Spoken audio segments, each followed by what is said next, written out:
Okay, now I think we are ready to move on to the next step, which is doing some looping. But before we do that, let's go to the button cheat handler.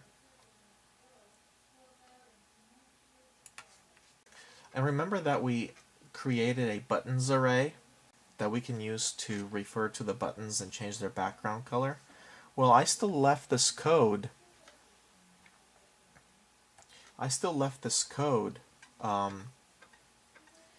the old way, where I was referring to button 1, button 2, button 3, button 4.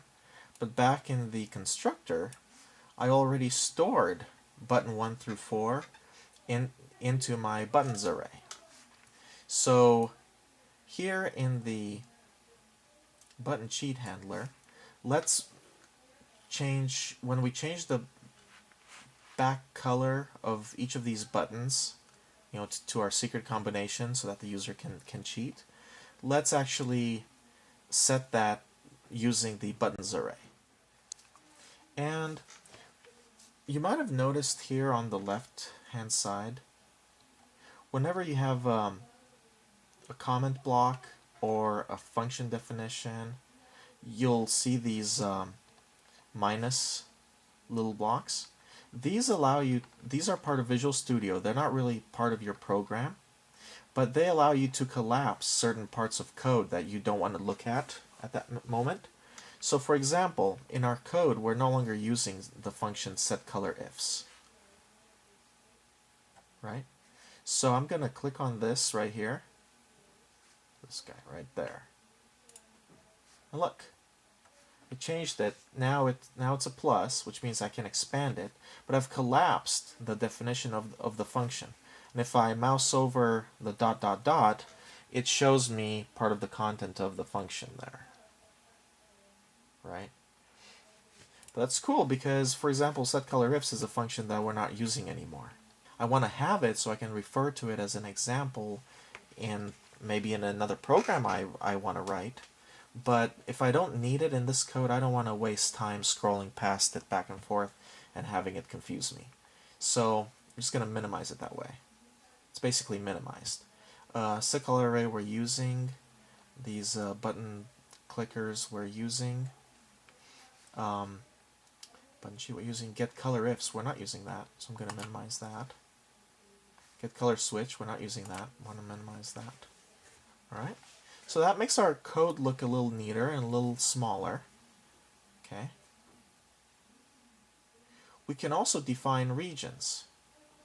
For example, here are the button clicks, and I can tell you right now we're not going to touch these again. So right above the definition for the button click, I'm going to type pound, that's shift 3. Okay, region. Okay, I'm going to give it a name. You can write any text you want here. It's almost like a string. Okay, I'm going to say color button handlers. Okay,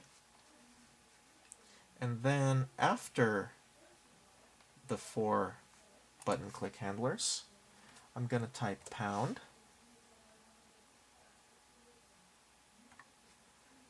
end region, like that. Okay.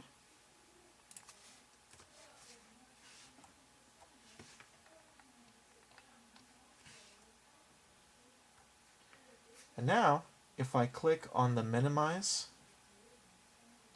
next to the region declaration, that whole area has been minimized. So where I defined the 4 button handlers is now in this area right here. And I can always look at them. They're always there.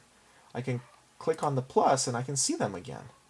But if I don't want to scroll past them all the time, I'm not going to mess with them anymore, I can minimize that. Like that. And then I don't have to see them. I know they're there because I've labeled them.